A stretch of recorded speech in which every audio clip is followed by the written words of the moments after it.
De nuevo, bienvenidos a esta quinta edición, a esta quinta edición del curso de Economía Social y Solidaria que organizamos desde UDESCOP. En este caso, vamos a tratar de la contratación pública responsable, de la colaboración público-cooperativa, y la idea que tenemos para poner en marcha este curso desde UDESCOP es precisamente dar a conocer las actividades que se van desarrollando y poner en valor cuál es ese recurso con que contamos desde el punto de vista jurídico para desarrollar esas líneas que suponen la creación de redes entre entidades públicas y entidades privadas. Este curso lo iba a inaugurar la directora general de Cooperativismo y Emprendimiento, pero bueno, pues en el último momento ha tenido un problema y no ha podido conectarse. La Consellería de Economía y de la mano de la directora general estamos desarrollando numerosas actividades en el seno de UDESCOP. Es quien financia este curso y es quien financia este laboratorio de colaboración público-cooperativa que vamos a desarrollar y que vamos a implementar y en el que vamos a trabajar a lo largo de los próximos años. La idea es crear pues, una serie de herramientas que faciliten especialmente a los ayuntamientos el desarrollo de este tipo de proyectos y que no vean como un impedimento la posibilidad de contratar y de conveniar y de asociarse con empresas de la economía social, que es lo que en definitiva defendemos y que la legislación nos permite desarrollarlo. Este curso, además, está organizado por el Instituto Universitario de Economía Social, Cooperativismo y Emprendimiento y por Economistas Sin Fronteras. Ya veis que llevamos es la quinta edición y en la que pues estamos intentando tratar siempre temas de la máxima actualidad y que os puedan resultar del máximo interés. Aunque puntualmente iremos haciendo referencia a normativa española, esperamos también que para aquellos que no estéis en España también os pueda servir de ejemplo para el desarrollo de estas iniciativas de colaboración público-cooperativa como las venimos llamando. Bien, dicho esto, quería pasar a presentar al profesor Rafael Chávez, que va a ser el primero de los ponentes de estas diferentes charlas que vais a tener a lo largo de las 4 sesiones. Bien, como veréis, contamos en primer lugar, con el profesor Rafael Chávez, que como os decía, él es catedrático de Economía Aplicada en la Facultad de Economía. Él fue desde su origen director del Instituto Universitario de Economía Social, Cooperativismo y Emprendimiento, desde su fundación hasta hace unos años, que bueno, luego hemos tenido otros dos directores hasta llegar en estos momentos hasta llegar a mí. Él es especialista en políticas públicas dentro de la economía social y creo que bueno, resultará de máximo interés su participación en esta sesión. A continuación hablaré yo desde un punto de vista un poco más jurídico de cuáles son las vías de colaboración público-cooperativa. Y mañana vamos a contar, perdón, mañana no, el jueves, vamos a contar por una parte con la presidenta de Cosital, que es el organismo que agrupa a los secretarios de ayuntamientos y que tratará y es especialista en contratos reservados y en cláusulas sociales, como vía también para la colaboración público-cooperativa. En la segunda parte de la sesión de mañana veréis ejemplos concretos de iniciativas de colaboración entre entidades públicas y privadas y para ello contaremos con dos compañeras que también han desarrollado, bueno, pues su formación la están desarrollando aquí a través de UDESCOP. Contaremos con Daniela y contaremos con Viviana, que van a hablar de dos proyectos de los que son parte ellas, como los han vivido en primera persona. A continuación, en la semana próxima, tendremos dos sesiones, la del 4 de mayo y del 6 de mayo. El 4 de mayo participará Elena Ancos y nos hablará también de la contratación pública responsable desde una perspectiva de género.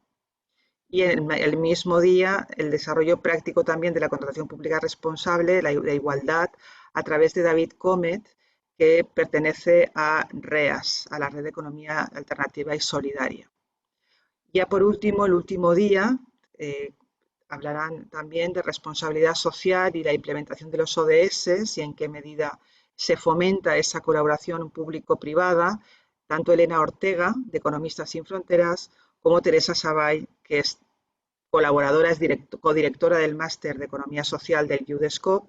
Ella es profesora contratada, doctora del Departamento de Economía Aplicada y que también, bueno, pues es miembro, colaboradora, miembro de hecho de nuestro instituto. No es de derecho, pero sí de hecho porque colabora en todas las actividades y es parte del instituto.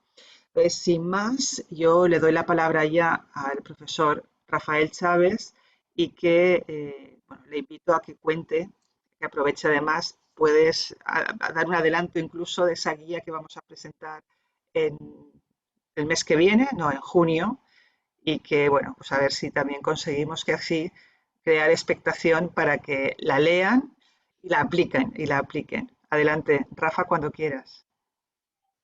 Muy bien, pues muchas gracias, María José, directora del Instituto de Economía Social y Cooperativa del UDESCOP, por la invitación a participar en esta quinta edición de estos cursos de formación que se hacen en cooperación entre el Instituto y el Economistas sin Frontera y financiación también de la Generalitat Valenciana. Yo creo que he participado en todos y cada uno de ellos, de un modo u otro. En todos, siempre. Pues nada, eso ya puedes ver que, vamos, me pides algo y yo rápidamente lo que me pides te lo doy a tus pies. Bien, pues nada, me ha invitado María José a hablar de políticas públicas de fomento de la contratación pública y de la colaboración público-privada. Pues nada, allá vamos. A ver, tenía yo una presentación que es esta. Vale, ¿la veis? Muy bien. Perfecto, Bien, perfecto. el título que le he puesto es el de Políticas de Fomento de la Contratación Pública y la Colaboración Público-Comunitaria. ¿De acuerdo? El plan que voy a tener para los próximos 60 minutos y después tendremos unos 15 aproximadamente para las preguntas o comentarios que tengáis es el siguiente. En primer lugar, lo situaré este tema con una introducción. A continuación, hablaré de por qué incluir a la economía social en las políticas de recuperación y de construcción que tenemos en la actualidad y también las políticas a nivel local y en concreto y en por qué fomentar a la colaboración público-privada comunitaria. Hablaré de cómo pueden los poderes públicos fomentar a la economía social desde una visión amplia para situar dentro de esa visión amplia a la colaboración público-privada comunitaria. En esta última es donde me detendré algo más y sobre todo estableceré pondré algunas reflexiones en torno a esta visión amplia de la colaboración público-privada. Y como suelo hacer en los últimos años, incidiré también en lo que tiene que ver con la neolengua, con los vocablos y las formas de denominar precisamente este campo. Como podéis verlo rápidamente, estoy utilizando colaboración público-privada comunitaria y no a secas colaboración público-privada. La denominación de comunitaria ya está generando un sesgo y es otra forma eso le está marcando otra visión que ya da idea, como anticipo, de por dónde van a ir los tiros, unas conclusiones y algunas referencias. Antes de comenzar, lo que sí que quería, ya que me lo ha planteado María José, estamos colaborando con la Consejería desde el Instituto en varias acciones. Una de ellas también es las de políticas públicas de fomento de la economía social a nivel local, desde las administraciones locales, de las corporaciones locales y eventualmente también desde los gobiernos regionales, pero sobre todo desde los correspondientes ayuntamientos. Esto es desde un programa de investigación en políticas públicas en el que especialmente desde el año 2015 vimos que se estaba desplegando una nueva generación de políticas públicas de fomento de la economía social, en particular en España, sobre todo en los gobiernos regionales, en muchos municipios, pero en municipios bastante grandes, por ejemplo en Barcelona, en Madrid, etcétera, pero no sabíamos mucho de los municipios pequeños y menos aún de la Comunidad Valenciana. Con lo cual, primero hicimos un trabajo de campo. Eso se hizo en forma de un trabajo de fin de máster de una estudiante que es del máster de Economía Social, que es Belén Catalá, y el estudio, el trabajo de campo llegó a su fin, está ya publicado, ahora mismo está en imprenta y a punto de estar también en página web y se presentará el próximo día 2. Con lo cual lo que estamos es tomándole el pulso a los distintos ayuntamientos, a los 500 y pico ayuntamientos de la Comunidad Valenciana, de qué hacen en materia de fomento de la economía social. Eso en primer lugar. Y el segundo de los retos, de los proyectos en que estuvimos embarcados el año pasado y que también se publica, está en el mismo nivel que ahora, es una guía de políticas de apoyo a la economía social desde los ayuntamientos. En este caso estábamos un equipo de 6 personas, está también María José Bañó, Teresa Savall, la propia Belén Catalá, Patricia Santa Cruz y Fran Merino.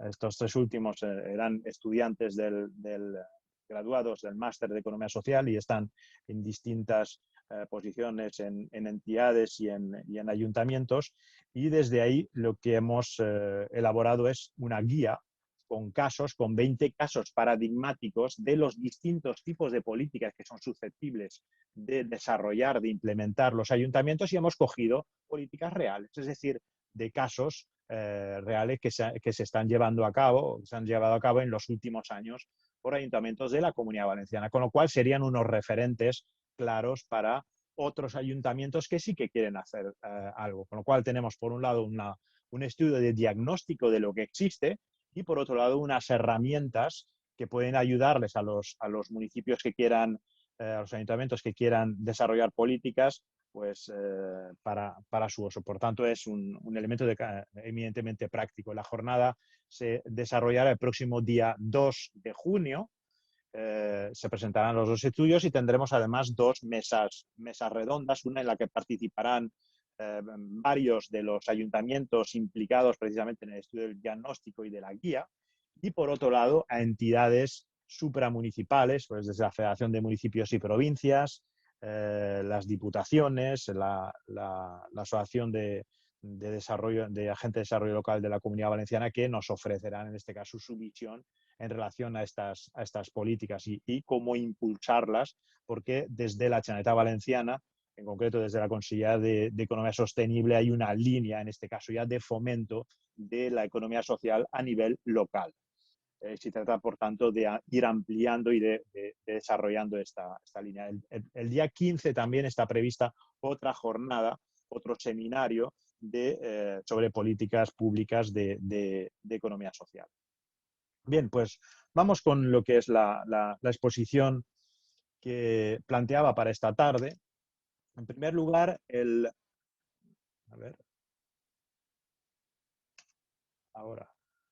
primer lugar, lo que quería era situarlo en el contexto de una gran política pública, lo que algunos llaman el Plan Marshall para la reconstrucción y la recuperación económica después de la crisis del COVID, que son todos estos fondos del Next Generation, la nueva programación de la Unión Europea, que viene a marcar en este caso una nueva política de carácter general en los distintos países de la Unión Europea, en concreto también para España. Esa especie de plan Marshall que se dice, pues va a mover bastante dinero, unas grandes cantidades de dinero, pero todo hay que decirlo, lo que está programado para España no se aleja mucho, y lo digo despacio, no se aleja mucho de lo que sería la diferencia entre lo que se paga de impuestos, entre la presión fiscal que tenemos en España ahora mismo, a lo que debería de ser la media. Dicho de otro modo, una cantidad relativamente similar de financiación tendría España si tuviera la misma presión impositiva Lo digo por todos estos discursos que estamos escuchando últimamente de bajar los impuestos o de subir los impuestos. Aquí estoy dando ya un argumento en cuanto a la presión fiscal. Si tuviéramos la presión fiscal que tiene la media de la Unión Europea, tendríamos unos niveles de ingresos de financiación relativamente similares a los que hay, los que proceden de este MANA.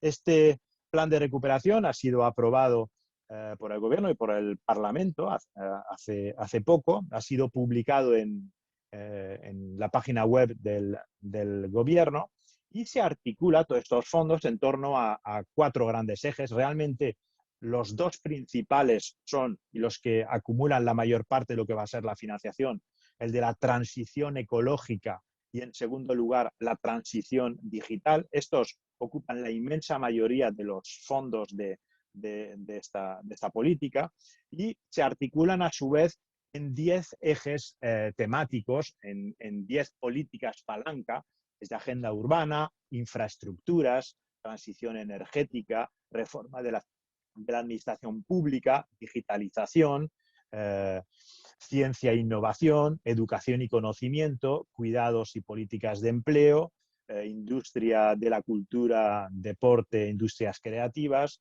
y modificación del sistema fiscal. Estos 10 planes, las 10 políticas palancas son,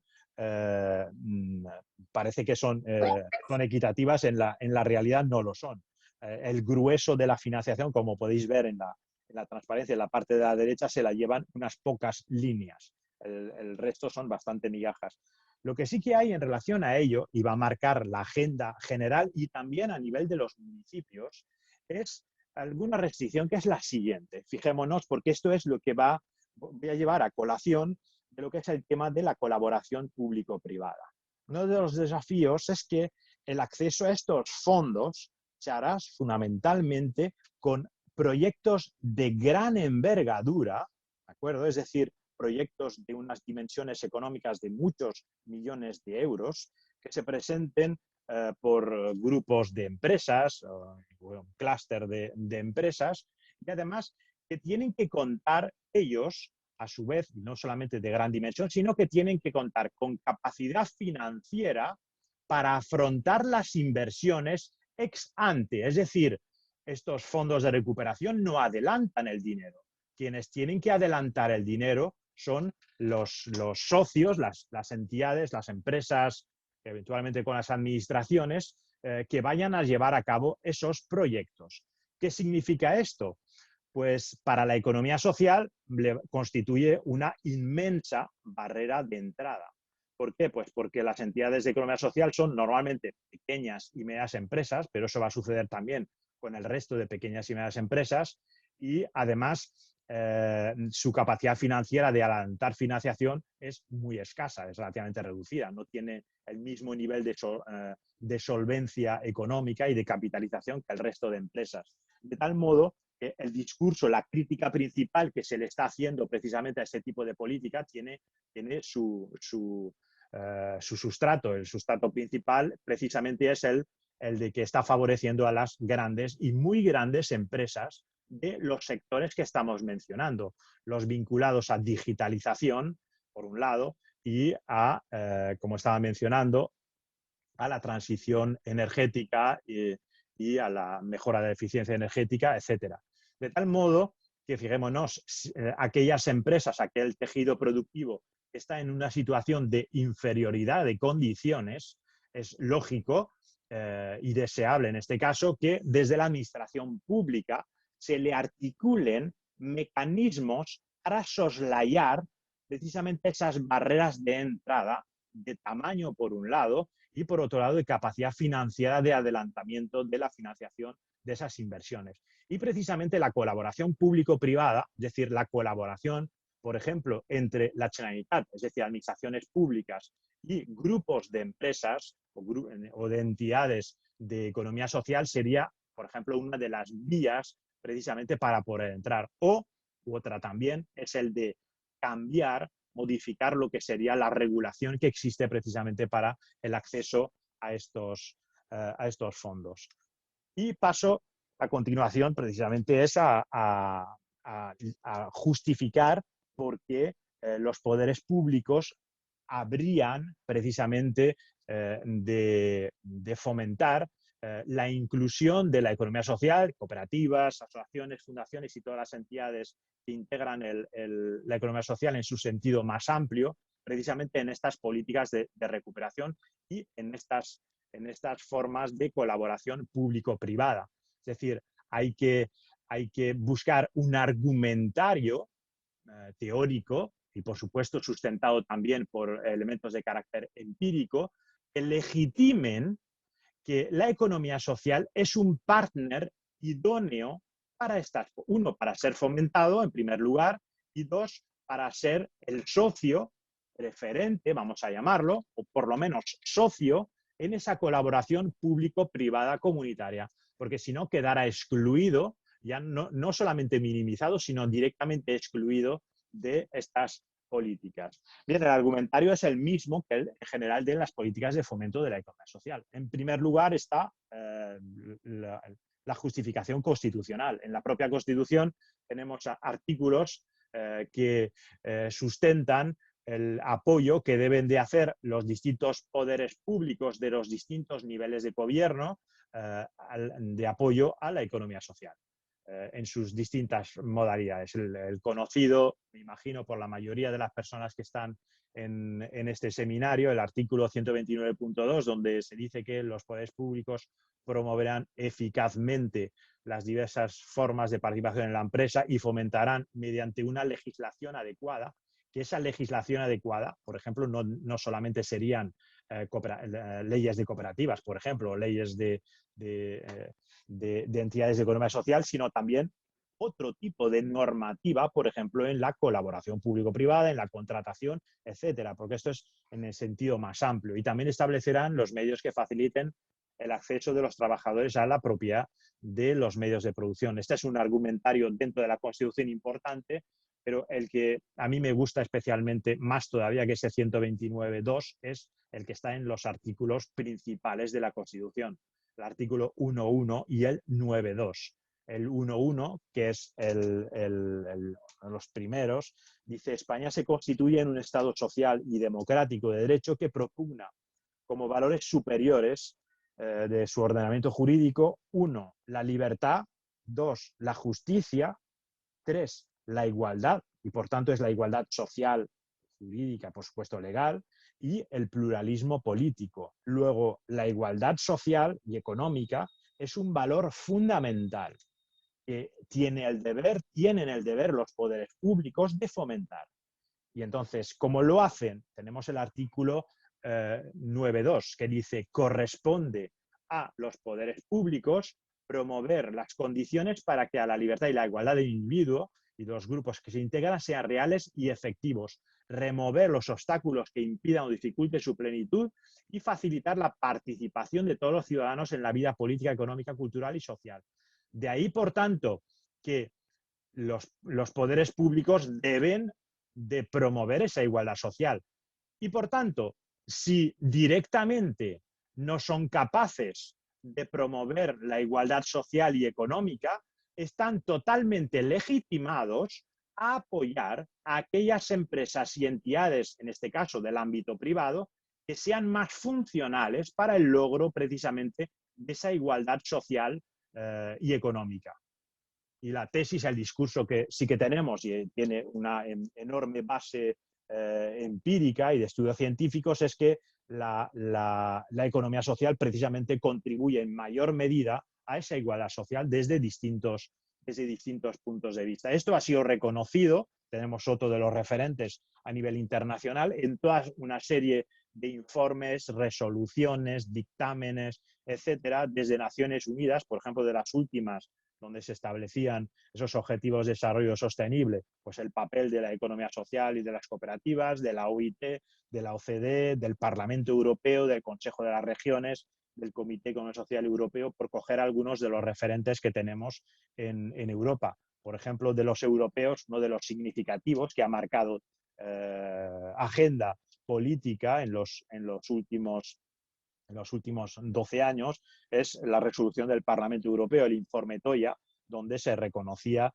la relación entre la economía social, la inserción social, la innovación social en la creación de empleo y la corrección de toda una serie de desequilibrios y problemas de carácter socioeconómico. Es decir, se reconoce explícitamente esa contribución positiva a dimensiones, a ámbitos de carácter socioeconómico, es decir, contribuyendo a corregir problemas de desigualdad socioeconómica. También lo tenéis pues, en resoluciones, como tenéis aquí en esta transparencia, por ejemplo, la histórica de la 173 de la OIT, de la Organización Internacional del Trabajo. Desde otra perspectiva, para sustentar todo este argumentario, que lo será no solamente de una política, sino de justificar que las distintas formas de economía social son formas o son partners idóneos en esa contratación pública o en esa colaboración público-privada, o que se le establezcan cláusulas sociales favorables, ojo, que es fundamental, es necesario que exista ese argumentario. Tenemos la de la funcionalidad, es decir, las funciones económicas, socioculturales y políticas que desarrolla la economía social y que en comparación, cogiendo mediciones relativas de lo que es el impacto social y económico de la economía social en relación al sector privado de carácter capitalista, revelan una mayor contribución relativa al otro. En concreto, por ejemplo, una distribución más contribuye a una distribución más equitativa de la renta y riqueza, contribuye a corregir desequilibrios en el mercado de trabajo, es decir, a crear más empleo, a mantener más empleo, a insertar en el mercado de trabajo a colectivos con especial dificultad de incorporación en el mercado de trabajo por distintas razones, una oferta de servicios colectivos de bienestar social por su labor de pionerismo, de innovación social, etcétera, y por supuesto en el ámbito del desarrollo local, porque fomenta el desarrollo económico endógeno, la autonomía territorial e incluso pues, en los ámbitos ya sujetos a formas de despoblación, contribuyen a mantener, a anclar el tejido productivo donde prácticamente se está desertizando. E incluso puede cambiar, puede retroalimentar procesos de desarrollo donde estaba en procesos de desertización. Hay más de estas funciones, no voy a insistir más, tenéis ahí en estas diapositivas, pero lo fundamental y la idea que hay que retener en relación a lo que acabo de mencionar son los distintos argumentos, es decir, es el argumentario que legitima, subrayo, el que existan políticas específicas de fomento de la economía social y dentro de ellas que legitiman que se le trate de modo diferente a las entidades de economía social, cooperativas en particular, pero también fundaciones, asociaciones, etcétera, en relación a por ejemplo, a la colaboración público-privada, al establecimiento de cláusulas sociales en la contratación, etcétera.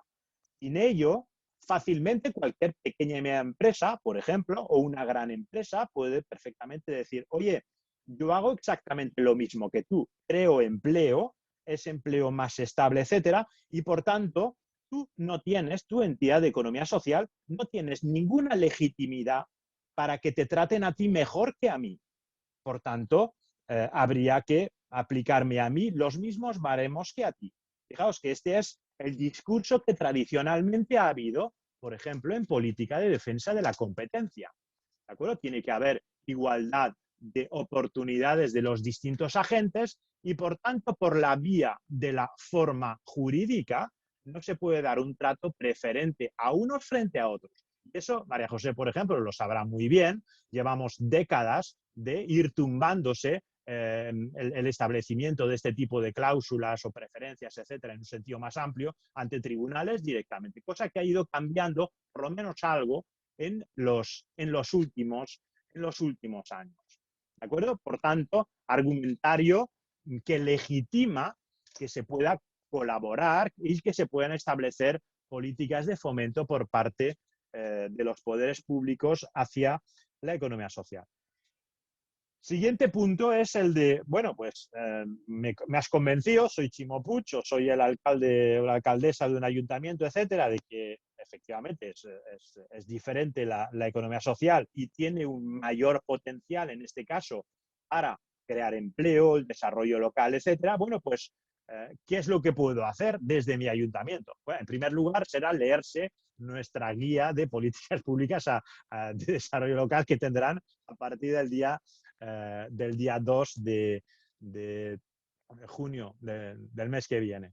Pero aparte, pues les voy a plantear los tipos de políticas que se puede hacer, aunque dependerá, desde luego, de los niveles de competencia que tiene un gobierno. No es lo mismo un ayuntamiento que un gobierno estatal, ni siquiera que la Unión Europea, un gobierno regional, porque, por ejemplo, el margen de operatoria de regulación va a ser claramente distinto. Este marco pues, está dentro de la línea de la visión que tenemos, del marco teórico que tenemos de las políticas de fomento de la economía social. Los gobiernos pueden hacer dos tipos de políticas, dos grandes tipos de políticas. Uno, lo que llamamos las políticas soft, que son las políticas que generan un marco, un ambiente, la palabra de moda ahora es un ecosistema favorable a que emerja las entidades de economía social. A mí me gusta, por ejemplo, ponerle el ejemplo, no es lo mismo que pongas una semilla para que crezca un árbol donde está bien abonado y encima le van regando y encima pues el sol le pega muy bien para que pueda ir creciendo, a que lo tengamos en otro sitio bastante desértico, no hay agua y encima el sol es de 55 grados, con lo cual ahí en ese segundo, aunque pongamos la misma semilla, el medio ambiente, es decir, el ecosistema va a ser muy distinto en un caso y en otro. Luego estará la calidad de la semilla, que es lo que hablaremos de las políticas HAP, que es distinta. Una tendrá un mayor potencial de crecimiento en función de las características internas. Dentro de lo que es el marco ambiental, a su vez, en el ecosistema, distinguimos dos tipos de medidas. Por un lado, lo que son las medidas institucionales, que trasciende lo que son estrictamente las medidas de carácter jurídico, aunque tienen en gran medida un elemento normativo, y por otro lado las medidas de carácter cognitivo. Cognitivo son aquellas que van dirigidas al ámbito de las ideas, al ámbito del conocimiento. Vamos con las primeras brevemente. Las primeras, que son las que van dirigidas las medidas instituciones, el primer grupo son las que van dirigidas a la economía social en tanto que actor privado. Lo primero que hay que hacer es reconocer a las formas de economía social como un actor privado, es decir, como un sujeto objeto de derecho y de margen de operatoria. Las empresas de inserción, por ejemplo, hasta no hace mucho tiempo, no estaban reconocidas jurídicamente. Las cooperativas sociales A y B, por ejemplo, italianas, hasta el año 91 no existían como tal. Y muchas otras formas jurídicas de cooperativas o de otras, hasta que no se apruebe esa forma, no existen. Es más, hay determinadas formas que existen en un país como en España, las sociedades laborales, y no existen en Francia ni en Italia. Es decir, el primer elemento está en reconocer que existan estas entidades y que tienen una especificidad de funcionamiento a nivel microeconómico distinto de las empresas privadas de carácter capitalista. Esto, dependiendo del nivel de gobierno, tendrá capacidad o no de hacerlo, en función de la distribución de competencias. En segundo lugar, están las medidas que están dirigidas a regular el margen de operatoria, el margen de libertad de actuación de las entidades que acabo de mencionar. Es decir, el que puedan actuar estas entidades en todos los sectores de actividad económica. Por ejemplo, si en el sector de energía eléctrica el gobierno, ahora en este plan de recuperación, aprueba una nueva ley de reforma del sector eléctrico y de las comunidades energéticas y demás, donde dice que para suministrar energía tendrán que tener forma jurídica de sociedad anónima y sociedad limitada, con ello que está diciendo, pues que está directamente excluyendo a todas las otras formas de economía social. Es decir, acaba de hacer un obstáculo jurídico impresionante. No estoy diciendo ninguna tontería, porque esto es en gran medida un pan nuestro de cada día. También lo que pueden ser barreras de carácter administrativo, jurídico, etcétera, entran dentro de todo lo que es este margen de operatoria y de funcionamiento de las entidades de economía social. Y el tercer grupo, que es el que me interesa más aquí, porque es el que voy a concatenar con lo que es la colaboración público-privada, son las medidas dirigidas a reconocer a la economía social, sobre todo a sus representantes, aunque también a las propias empresas, como actor público. Y como actor público, como agente social, lo entiendo desde el proceso tanto de elaboración de la política pública, es decir, de construcción de la misma, como en el ámbito de la implementación o de la coproducción de la política. En el ámbito de la elaboración o en el diseño es hacer partícipes a cooperativas, asociaciones, en general entidades de economía social en el proceso de elaboración, por ejemplo, del plan de vivienda, que participe FECOBI o determinadas cooperativas de vivienda, o en el plan agrario, que participen representantes de las cooperativas agrarias en el mismo. Esto ya es una forma, como veremos rápidamente, de colaboración público-privada, pero en el proceso político. La otra forma es excluirla y que en ese proceso solamente, por ejemplo, participen sindicatos y la patronal, y especialmente la gran patronal. Eso. Fijaos que dependiendo de cómo se concibe este proceso de construcción, le estamos dando un margen mayor o menor, en este caso, a la propia economía social. Se puede institucionalizar, por supuesto, en consejos económicos y sociales, en mesas de diálogo social o civil. Fijaos que los nombres no son los mismos. No es lo mismo hablar de diálogo social que de diálogo civil. Cuando hablamos de diálogo social, normalmente es patronal, la gran patronal, sindicatos y gobierno, y excluye el resto. Cuando hablamos de diálogo civil, ampliamos, por ejemplo, a representantes de CEPES, de la plataforma de tercer sector y muchos otros agentes que hay ahí. Estamos cambiando los nombres, que no es un elemento baladí, y estamos incluyendo, en este caso, a otros agentes. Esto es en el proceso de construcción, pero luego está la segunda dimensión, que es el proceso de producción de la política, es decir, de implementación.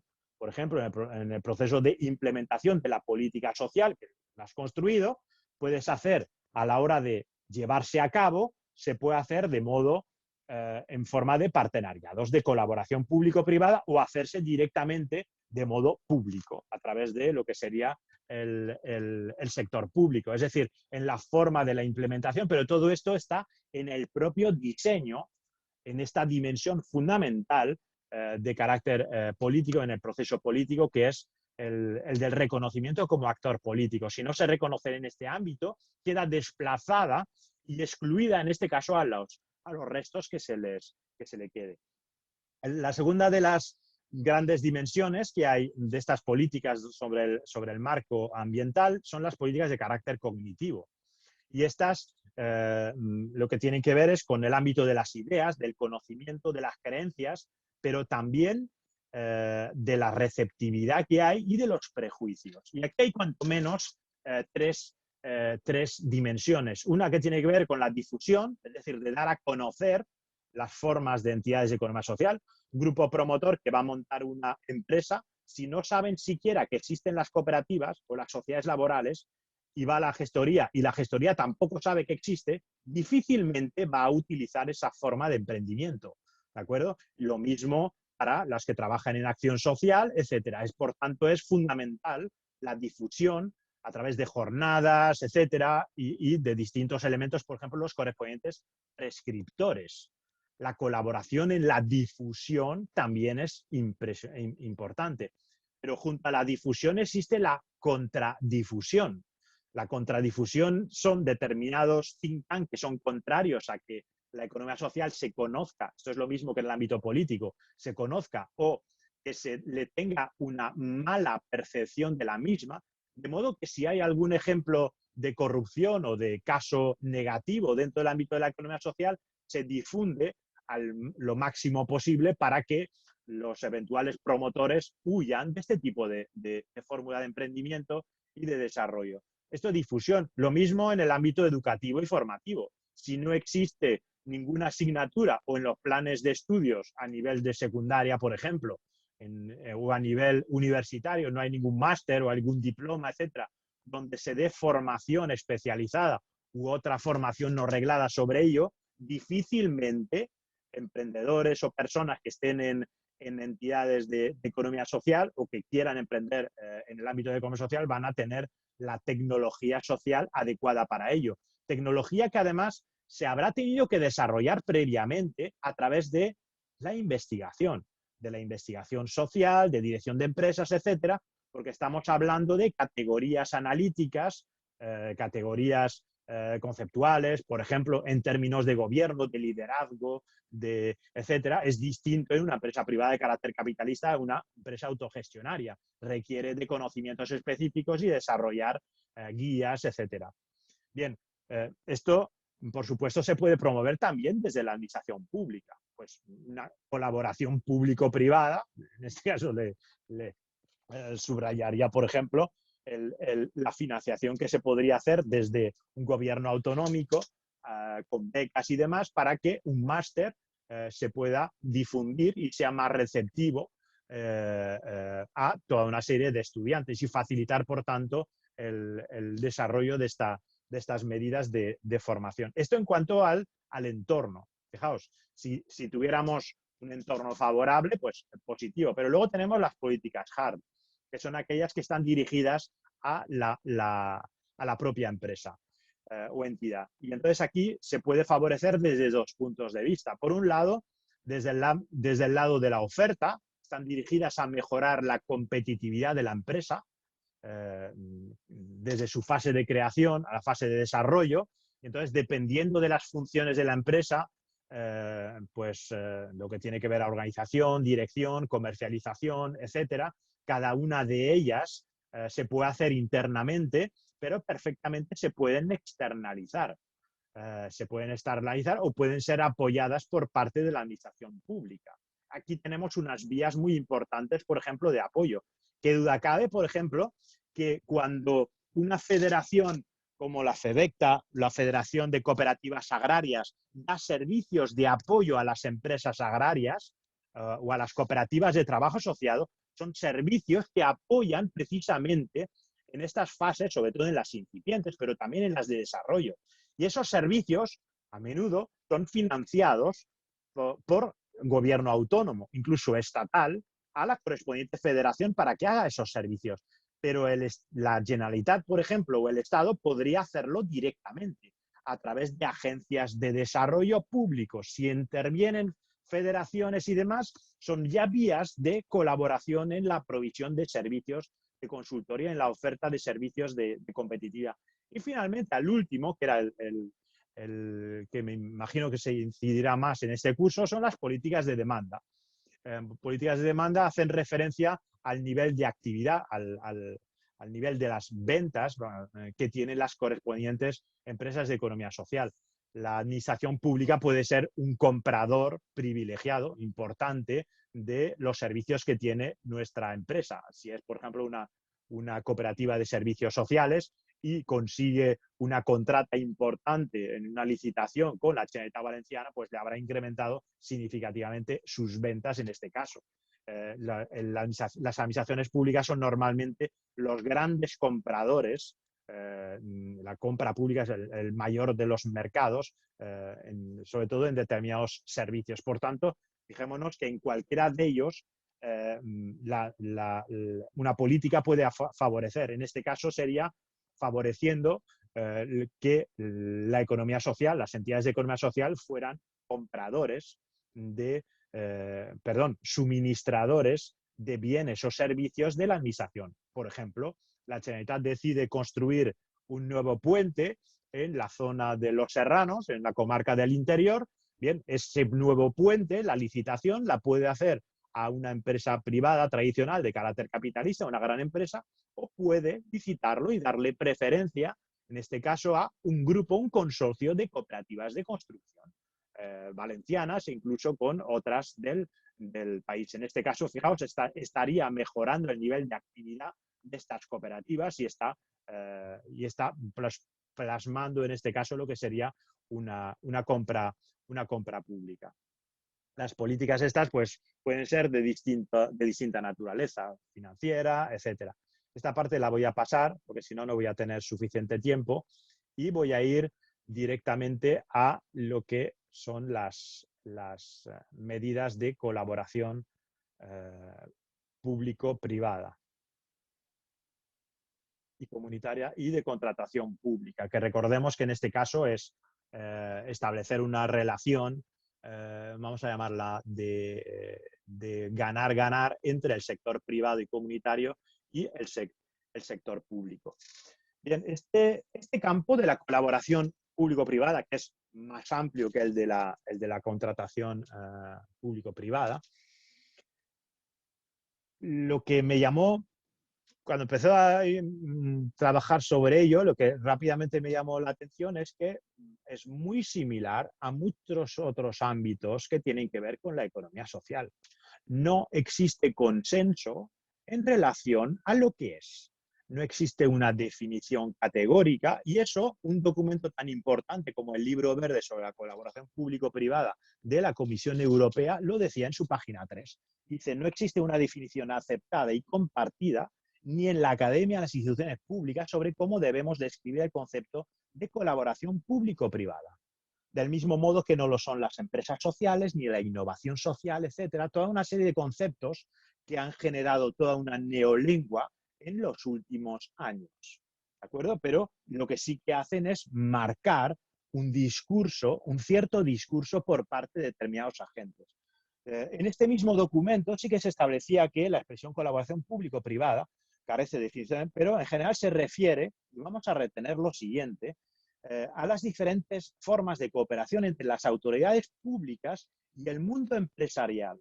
Acaba de hacer un sesgo, y es autoridades públicas y mundo empresarial, con lo cual no cuenta con la sociedad civil u otras entidades que no pertenecen al mundo empresarial. Y dice que el objetivo es garantizar la financiación, construcción, renovación, etcétera, de una infraestructura, tenemos el concepto de infraestructura, o la prestación de un servicio. Bien, dicho esto, voy a plantear una serie de reflexiones en relación a esta colaboración público-privada. Y en concreto hacen referencia a 3 dimensiones que considero muy importantes. La primera, en esa colaboración público-privada, hace referencia al tipo de empresas o entidades privadas, por supuesto, fijaos que acabo de decir que eran empresas privadas, que es en tipo de entidades o empresas con las que colabora la administración. Punto 1. Y aquí, por supuesto, rápidamente subrayaré que no es lo mismo empresas privadas de carácter capitalista que con entidades de economía social. El segundo lugar es el contenido de la colaboración, es decir, ¿por qué colaboras? Es decir, ¿para hacer qué? Y veremos que eso tampoco es neutral, en absoluto. Y en tercer lugar está el modelo de organización de la colaboración, es decir, qué tipo de relación tenemos entre la administración y estas entidades o empresas, porque a su vez del tipo de colaboración, me estoy refiriendo a la naturaleza de esa relación, tendremos unas consecuencias u otras. Y de nuevo, no es neutral. Vamos con el primero, que hace referencia a los tipos de entidades con las que colabora la administración. Entonces, la denominación más al uso que hay, y que la acabamos de ver con el Libro Verde de la Comisión Europea, es la que habla de la colaboración público-privada, pero lo tenemos en un montón de documentos. Y en general, casi siempre, o por no decir siempre, se está refiriendo a una colaboración entre las distintas administraciones, desde la local hasta las instancias internacionales, y empresas privadas de carácter capitalista. Desde el Banco de Santander, el Corte Inglés, a lo que queráis, incluso en el ámbito de la cooperación al desarrollo. Mientras que normalmente poco o nada hablan cuando se habla cuando ese otro partner, el socio de la colaboración público-privada, es del ámbito de la economía social, en sus distintas dimensiones. Es más, ahí donde sí que hemos empezado a vislumbrar es una nueva terminología. Ojo que la cuestión de los conceptos y de las locuciones, esa batalla, siempre es fundamental. Y en este caso hay que plantearla también. Y una de las denominaciones que he visto y se ha ido extendiendo en los en los últimos años, de momento minoritaria, es el de la colaboración público-comunitaria. María José mencionaba antes colaboración público-cooperativa, pero sería con las cooperativas. La otra sería colaboración público-economía social.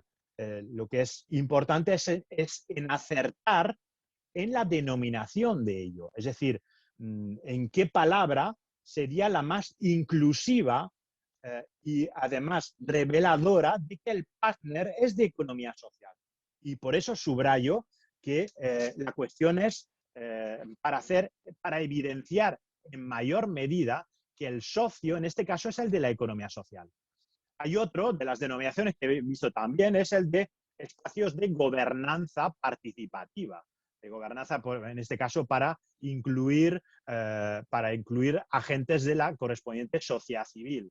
Pero subrayo, en este caso es para diferenciar quiénes son los socios o los partners en esa colaboración público-privada. Evidentemente puede haber de los dos, es decir, puede haber una empresa privada de carácter capitalista y una cooperativa y una asociación como socio, es decir, puede haber un pluralismo mayor, con lo cual yo hablaría de colaboración público-privada y comunitaria, ¿de acuerdo? Esto es una asignatura que yo pienso que está todavía pendiente, pero desde luego habría que marcar discurso en relación a ello. Sobre todo porque el incidir en una colaboración público-comunitaria insistes en que el partner va a ser del de la economía social y vas a subrayar que el partner idóneo es una entidad de economía social o economía social y solidaria y lo vas a justificar de acuerdo con los argumentos que he mencionado antes. ¿De acuerdo? Es decir, es importante ese elemento. Segunda reflexión hace referencia al contenido, es decir, a por qué se colabora, por qué se produce esa colaboración público-privada, qué actividades son las que se desarrollan. Bien, revisando la literatura que hay sobre todo esto y sobre todo lo que se ha ido haciendo en los últimos 30 años, pues podemos identificar 4 grandes ámbitos de colaboración. Y los voy a segmentar en 2 grupos. En primer lugar, lo que sería la colaboración público-privada, comunitaria, en su sentido más restringido, que aquí he puesto liberal por no decir directamente neoliberal, porque esa es la visión del discurso que había desde la Escuela de Chicago, desde la anterior crisis, de la crisis del petróleo, donde el discurso era desregulación, privatización y gestión privada de servicios públicos, es decir, reducir el peso del sector público en la economía, ¿de acuerdo? Y una de las vías que hay de ello es que en los ámbitos en los que ya se ha desplegado el sector público, en esos, como no podemos retirarlo, vamos a extender la visión de la gestión privada de servicios públicos o de funciones fundamentales que hay al respecto. Y esos son precisamente, por ejemplo, los que vemos en los 2 documentos, el de la Comisión Europea y el que vamos a ver de nuevo también el libro verde y el de la comunicación. Entonces, si miramos los ámbitos, son 1, servicios públicos, los típicos, ojo, y subrayo porque el contenido ideológico es fundamental, los típicos del estado de bienestar, es decir, sanidad, educación, también seguridad social y servicios sociales. Estos son pilares fundamentales. Si tú reduces lo público y lo privatizas o una forma a mitad de camino, extiendes la colaboración público-privada, estás generando un elemento de carga. Puede haber sus argumentos, por supuesto, existen sus argumentos, pero una de sus líneas, que es como línea ideológica, va en ese sentido. Y el otro es el de las inversiones en infraestructuras públicas. Infraestructuras desde ferrocarril, suministro de agua, electricidad, etcétera, ¿de acuerdo? Que requiere grandes infraestructuras. Desde la teoría económica hablamos de bienes públicos, ¿de acuerdo? Donde normalmente esto se tiene que financiar por impuestos y se produce un servicio público de gran envergadura, un bien público de gran envergadura para la correspondiente sociedad. No siempre tiene la suficiente capacidad para su desarrollo las correspondientes administraciones públicas por distintas razones, por ejemplo, porque se les ha ido limitando la capacidad de endeudamiento, de generar déficit o porque no tienen suficiente capacidad de financiación y entonces entran los gestores privados, las empresas privadas también en estos ámbitos. Entonces, esa relación y las razones que existen para la inclusión de las empresas privadas en todo ello van a ser distintas por razones de oportunidad, etcétera, pero, ojo, las consecuencias no van a ser las mismas. Por ejemplo, una autopista pública, que sería una infraestructura pública, no va a ser lo mismo que la haga la autovía Valencia-Madrid, la administración pública, financiada con impuestos y finalmente no existe peaje. Es decir, los usuarios lo podrán utilizar libremente. Tú lo puedes hacer con una colaboración público-privada, con una concesión. Las autopistas estas, por ejemplo, que tenemos en las afueras de Madrid, donde tienen concesiones, o la autopista que teníamos desde Valencia hasta Vinaroz, que se ha vuelto a nacionalizar hace pocos meses. Si tú haces la concesión privada, la privada te va a poner un precio. Y de cara a los usuarios, las consecuencias no van a ser las mismas. Es decir, hay distintas dimensiones para ello. Bien, en cualquier caso, lo que me interesaba subrayar era, en cuanto a contenido, es decir, en cuanto a actividades, el núcleo duro de lo que ha sido tradicionalmente esta colaboración público-privada y además centrada en las empresas privadas de carácter capitalista, son los servicios públicos tradicionales del estado de bienestar y de infraestructuras públicas y hacia empresas de este tipo.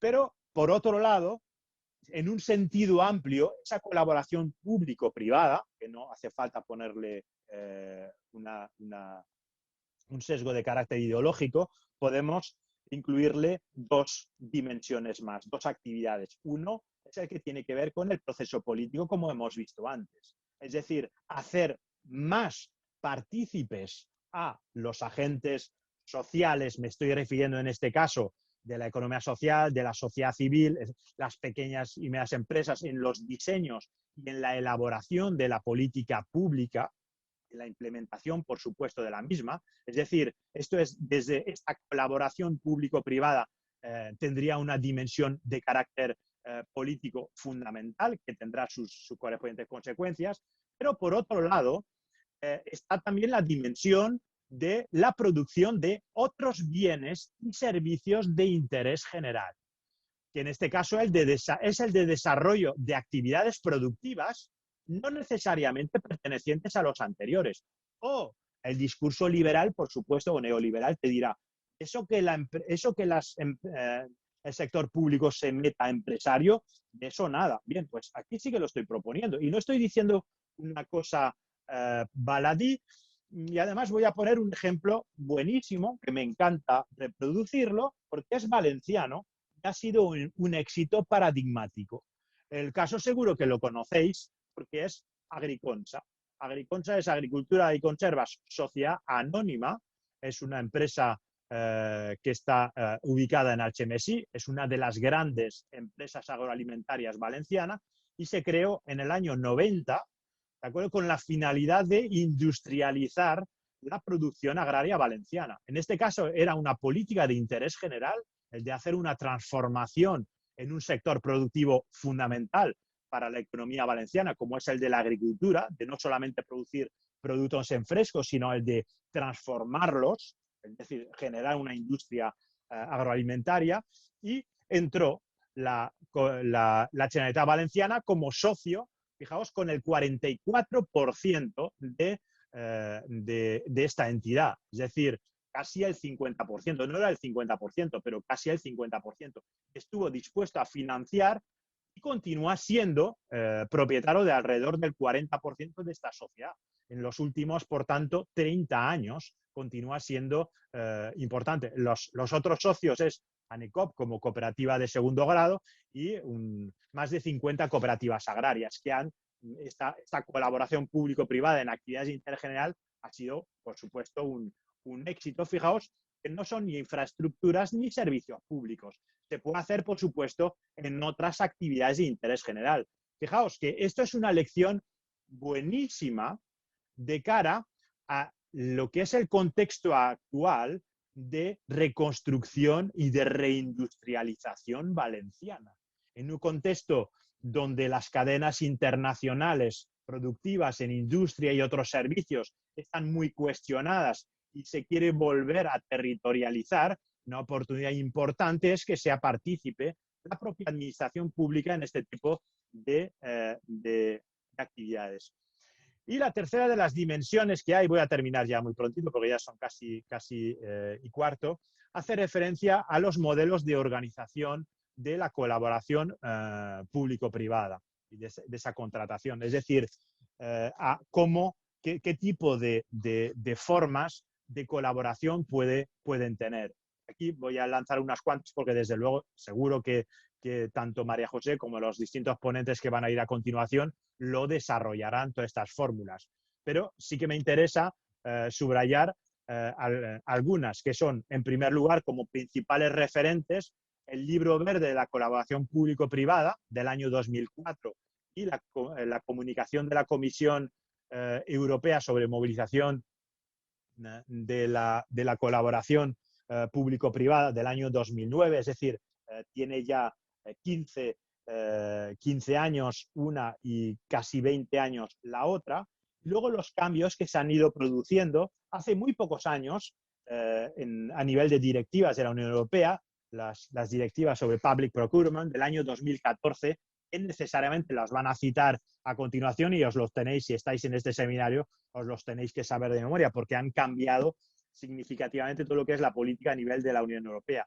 Estas directivas se han transpuesto al ordenamiento jurídico español en el año 2017 con la nueva ley de contratos de las administraciones públicas, pero recogen en gran medida algo que ya existía antes. Pequeño, lo han ido extendiendo, pero en las anteriores leyes de contratos del sector público existían como cláusulas sociales y ciertas reservas de mercado. En este caso se han ampliado más. Lo que es importante destacar, y que lo ponía el Libro Verde, hacía referencia a las formas de colaboración público-privada.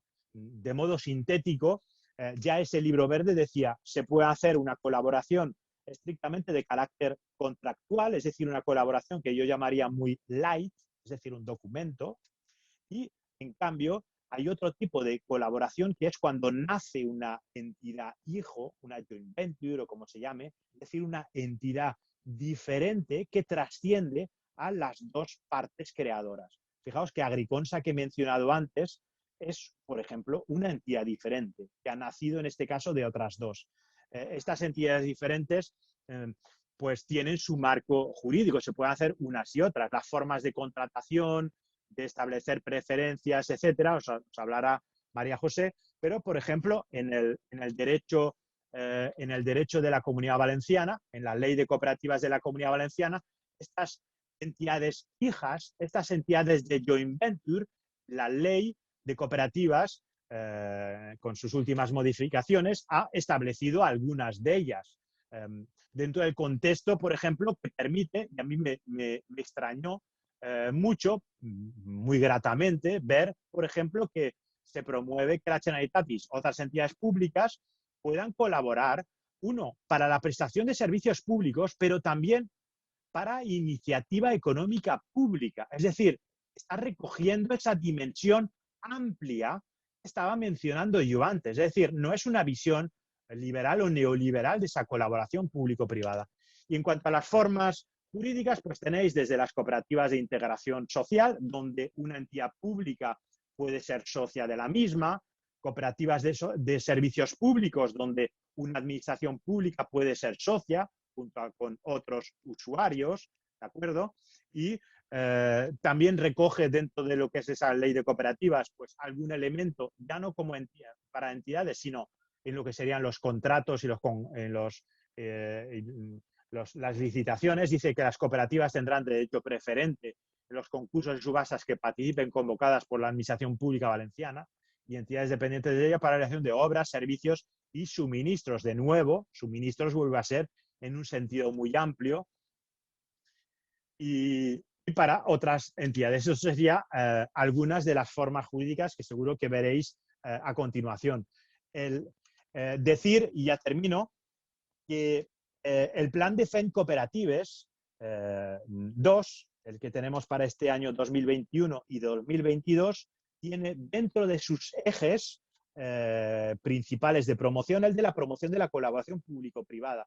Y dentro de los mismos está el del desarrollo legislativo, el desarrollo de estas pequeñas pinceladas que os he mencionado para fomentar, tanto desde la perspectiva más light como desde esa perspectiva más dura, es decir, de creación de entidades hijas de estas colaboraciones.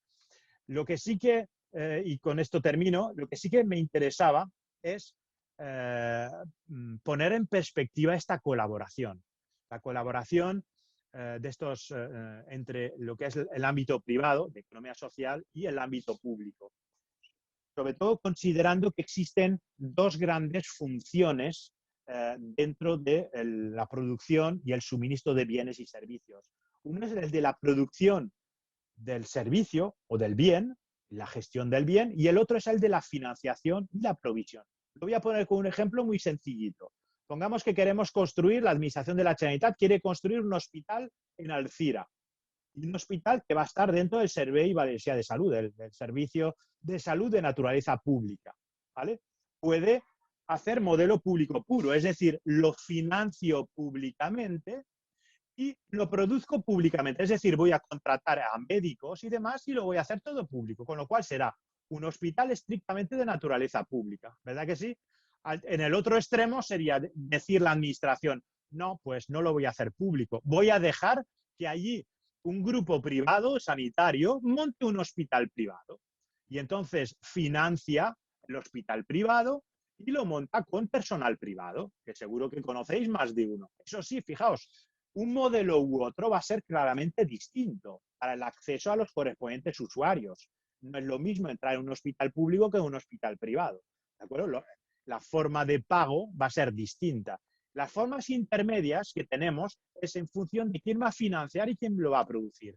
El modelo, por ejemplo, que tuvimos hace unos pocos años era que la Generalitat proveía, es decir, se financiaba por la administración pública, por tanto, sector público financiador, casi al 100%, y quien lo producía, se hacía una licitación y quien lo iba a gestionar era una empresa privada. Y en este caso una empresa privada de carácter capitalista, una fundación, podía ser, o lo que fuera, pero lo hizo. Contrataba su personal, por tanto, con arreglo a sus correspondientes criterios, y lo iban a gestionar durante el periodo correspondiente. Eventualmente se podía haber hecho con distintas formas más mixtas intermedias. Y las consecuencias, ojo, del modelo que tenemos de colaboración que haya, va a ser muy distinto para el usuario, para la financiación, para la asunción del riesgo, para la gestión, para la gobernanza, etc. Esta es la dimensión con la que yo ya quería concluir. Pues nada, muchas gracias y nada, las preguntas que queráis.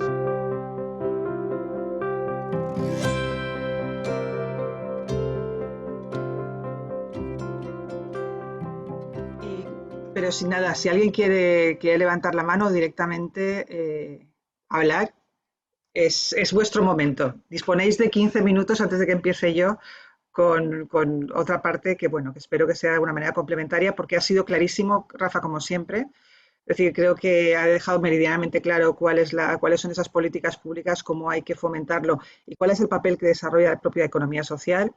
Me gusta además que haga referencia siempre a esos neovocablos o neolengua o como la llama él, porque sí que eso nos ayuda a perfilar. Creo que es esencial marcar bien el contenido de todos los conceptos para que luego no se induzca a confusión en relación con lo que queremos realmente implementar. Y por eso cuando tú hablabas, Rafa, de la colaboración público-cooperativa, que es la que nos están pidiendo de alguna manera que desarrollemos desde la Generalitat, sí que es importante, pero no hay que olvidar la posibilidad de que haya colaboración público-economía social. Es decir, que haya más opciones como de hecho las hay. Y ya no solo tampoco economía social, sino otro tipo de entidades del tercer sector que a lo mejor no están directamente incluidas dentro de la ley de economía social, pero que también pueden gestionar o participar en diferentes actividades con las administraciones públicas. Entonces, es complejo porque hay un gran número de fórmulas jurídicas o de formas jurídicas que pueden desarrollarlo. En definitiva, una opción podría ser la que tú formulabas, la de la colaboración público-comunitaria. Lo que ocurre es que el concepto de comunidad tampoco acaba de clarificarse o de verlo. Yo, claro, es un poquito más genérico, se podría utilizar, pero creo que es importante buscar ese término que pueda agrupar a ese sector no capitalista que tradicionalmente no ha participado en ese tipo de operaciones.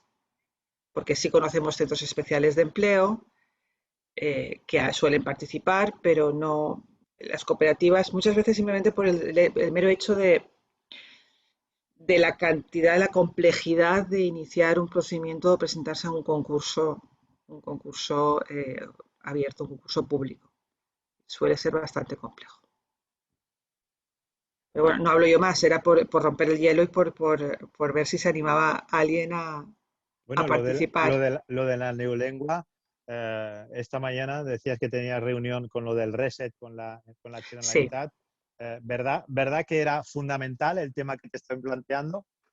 por eso, El cuestionario que había al respecto de economía social y empresas sociales, solo eso te puede condicionar todo lo que vayas a contestar a continuación. claro, de hecho hay que volver a hacer el cuestionario, porque todos lo han respondido pensando en las empresas sociales y ellos estaban dirigiéndose o lo querían focalizar en economía social, en la economía social, con lo cual creo que los únicos que lo hemos entendido somos tú, fundamentalmente tú y no sé si alguien más, es decir, que hablaban de economía social desde la universidad, sí. Y no es una elección ni neutral ni No, ingenua. Ni para neutral nada. ni ingenua. Eh, en el ámbito político siempre es así. Las locuciones y demás marcan una determinada visión y un discurso. Con lo cual, si hay otros que marcan un discurso, nosotros tenemos que marcar nuestro discurso. Sí. Por lo que tú decías, Rafa, es esencial, es decir, los conceptos y desde el punto de vista técnico y jurídico, para nosotros es fundamental delimitar bien porque eso ofrece seguridad jurídica. Porque ahora mismo el concepto de empresa social es absolutamente amplio, vago y en función de con quién hables, te dará un concepto, te dará otro. Entonces, dependiendo del tipo de institución. Es esencial que, como ocurrió con la Ley de Economía Social, que se incorporaran por lo menos ya un listado, o por lo menos, aunque no se incluya un listado, cuáles son esos requisitos mínimos que debe tener toda entidad para ser considerada social. Me importa poco ya la forma jurídica que pueda tener, si es una sociedad limitada o una sociedad anónima, o si es una asociación. Delimitemos bien cuáles son esos conceptos o esas características esenciales y a partir de ahí tengamos claro si se puede considerar social o no lo es. Porque ¿por qué no podemos crear una sociedad limitada de corte social? Es decir, podemos destinar el 80 o el 90% de los resultados a la propia entidad o el entorno, no distribuirlos entre los socios. Podemos establecer el principio democrático, al igual que ocurre en el ámbito cooperativo de una persona un voto. Podemos equilibrarlo absolutamente todo. ¿Y por qué no voy a tener yo la consideración de social si estoy recogiendo en mis estatutos que soy así? Pero por circunstancias de la vida hemos decidido no crear una cooperativa y creamos una sociedad limitada.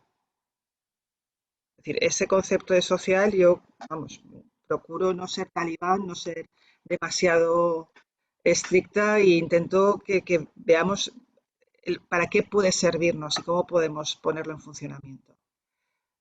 Hay, Hay una hay, duda, sí. sí, contesto a la duda que hay, la leo también y pongo otra reflexión que tiene que ver mucho con el desafío que tenemos no solamente en España, sino a nivel europeo en relación a esto de la colaboración pública-privada y las denominaciones de social. En la pregunta que hay dice, después de todo lo explicado me surge la duda, es Ana Coralia Amigó. me surge la duda de si realmente en la nueva ley de contratos y su aplicación se desea que las empresas de economía social participen o solo las han incluido en la letra y no en la práctica. Es decir, que sea normativa soft, es lo que está diciendo la persona Ana. Yo creo que sí. Yo creo que sí que se ha incluido para ser aplicado. Para ser aplicado, lo que pasa que la aplicación requiere de movilización de muchas palancas. Muchas palancas que tienen que ver, en primer lugar, con el propio conocimiento, el convencimiento de las ventajas que tiene respecto de las otras empresas privadas tradicionales, de ahí la importancia del argumentario, etcétera. Y sí que hay, eso os lo explicará seguro que o María José o alguno de los otros ponentes, porque la ley de contratos incluye bastantes elementos. Yo sí que subrayaría que las anteriores ya los incluían, ya incluían cuestiones como reservas de mercado para centros especiales de empleo, incluía formas light de cláusulas sociales para determinadas empresas de inserción, ¿de acuerdo? Incluía, por ejemplo, determinadas también preferencias para las entidades sin ánimo de lucro para servicios sociales, pero estaban muy guetizados. Yo recuerdo que de las primeras veces que se empezó a intentar incluir este tipo de cláusulas o de preferencia a las entidades de economía social fue en el año 1999, cuando en el Consejo Económico y Social, cuando se estaba discutiendo por aquel entonces, la que había en aquel entonces, ley de contratos de las administraciones públicas, el grupo segundo, que era sindicatos, trató de incluir una cláusula social que decía, en las contrataciones públicas tendrán preferencia, fijaos lo que decías, y es casi en los albores de la historia, decía que fueran, uno, entidades de economía social, dos, que respetaran más los derechos laborales y que tuvieran mayores cuotas de plantilla fija. Y en tercer lugar, que defendieran el medio ambiente o que fueran más profensas a no contaminar tanto, etcétera. Es decir, eran casi cláusulas sociales y medioambientales. Bien, pues fue tumbado por el grupo primero, que es el grupo de la patronal, y, por ejemplo, en lo que hacía referencia a la economía social, decía que no tiene ningún sentido eso de incluir aquí economía social, porque eso de economía social es una entelequia del mundo académico que no tiene contenido jurídico, ¿de acuerdo? Entonces, esa era una de las batallas después para aprobar la ley de economía social. Los otros dos, por distintas otras razones, no se incluyeron y finalmente se quedó esto pues en los dos ámbitos que os he mencionado, en lo que es entidades sin ánimo de lucro para servicios sociales, centros especiales de empleo y empresas de inserción. Apenas se amplió más, porque luego tenías la sacrosanta política de defensa de la competencia que te impedía durante muchos años hacer cualquier tipo de avance al respecto. Ahora yo creo que por lo menos desde las directivas del 2014 se ha abierto bastante más la brecha en este campo, ¿de acuerdo? Por tanto, no es papel mojado, sino que existe ya por lo menos unos carriles importantes por los cuales circular. Yo me interesa más incidir en otra dimensión que a su vez también es un tremendo desafío a nivel europeo y que él entra dentro de ese discurso liberal o neoliberal que estaba mencionando antes. Fijémonos que ese discurso neoliberal que existe desde principios de los años 80 pretende privatizar o cuanto menos reducir el peso de lo público, pero de lo público en lo que tiene que ver a empleo público, regulación pública, etcétera, pero que la financiación continúa siendo pública, es decir, que sí que se financia por impuestos, pero que financia a grandes empresas, etcétera. ¿De acuerdo? Entonces, si ya se privatizaron todo lo que eran los joyas de la corona a nivel europeo, pues en gran medida lo que queda es la parte del estado de bienestar y de buena parte de las infraestructuras, sobre todo del estado de bienestar, servicios de interés general, servicios sociales, etcétera. Bien, como en los últimos años se está cuestionando, bueno, ya hace bastantes años, se está cuestionando bastante una privatización directa de estos servicios de estado de bienestar, pues hay una vía transitoria de ir por lo menos cambiando la arquitectura de este estado de bienestar. Y es por la vía de entrar empresas sociales. Por tanto, el discurso de las empresas sociales a nivel europeo, ¿de acuerdo? Por lo menos dentro de un cierto lobby, es distinto al de las empresas sociales que tenemos a nivel español, que hablamos sobre todo de empresas de inserción de centros especiales de empleo, sino que esas empresas sociales tienen más la tradición anglosajona. Son empresas privadas de carácter capitalista que hacen algo de social. Por tanto, si Iberdrola hace algo de social, se llamará empresa social. Si en vez en el medio ambiente dice que es una empresa medioambientalmente respetable, etcétera, siendo sociedad anónima o empresa capitalista, lo es. Por tanto, poniéndote este ropaje de entidad, puedes entrar perfectamente en las correspondientes licitaciones. Si en la licitación dice que se reservará el mercado para empresas sociales, yo soy empresa social y por tanto puedo entrar. Fijaos, acabo de desvirtuar todo lo que era el entramado que acabo de hacer. De ahí que existe otro desafío importante en cuanto a este tipo de colaboración. Nada, muy bien. Acabamos, sí, entonces la sesión y te vuelvo a reiterar las gracias por ser claro, de explicarlo todo meridianamente, vamos, más que claro, yo creo que ha quedado, además es muy interesante, poner los puntos sobre las IES y aclarar conceptos. Yo creo que nuestro papel aquí en la universidad es fundamentalmente hacer mucha pedagogía y desde el instituto pues llevar y revertir sobre la sociedad y sobre los compañeros, sobre los estudiantes, estos conocimientos que nosotros tenemos en materia de economía social e intentar poner nuestro granito de arena en el desarrollo de las políticas legislativas adecuadas para la incorporación y el desarrollo de la economía social y su actividad en el mercado y bueno, que no se pueden tratar igual. Es decir, yo desde el punto de vista de defensa de la competencia siempre he sido que sé que no se puede discriminar por la razón de la forma jurídica y así y no se puede determinar que únicamente pueden concurrir en un momento determinado cooperativas a un determinado concurso, pero sí que se pueden incorporar esas cláusulas sociales que premien a aquellas entidades que en sus estatutos, bueno, pues busquen ese fomento del empleo, esa inserción sociolaboral de ciertos sectores en riesgo de exclusión. Es decir, que sí que es importante, no desde el punto de vista de la forma jurídica, pero sí desde de la actividad que puedan desarrollar este tipo de entidades. Pero tiene que estar meridianamente claro para que pueda eso atenderse, para que se puedan incorporar y que puedan ser consideradas sociales, como el ejemplo que tú ponías, Rafa. Entonces, bueno, pues reitero mi agradecimiento. Como veo que además siempre generas mucho interés, vas a seguir siendo invitado a las siguientes ediciones que podamos ir teniendo de este curso que organizamos junto a Economistas Sin Fronteras. Y nada, gracias y hasta la próxima. Muy bien, pues nada, muchas gracias, María José, a todos.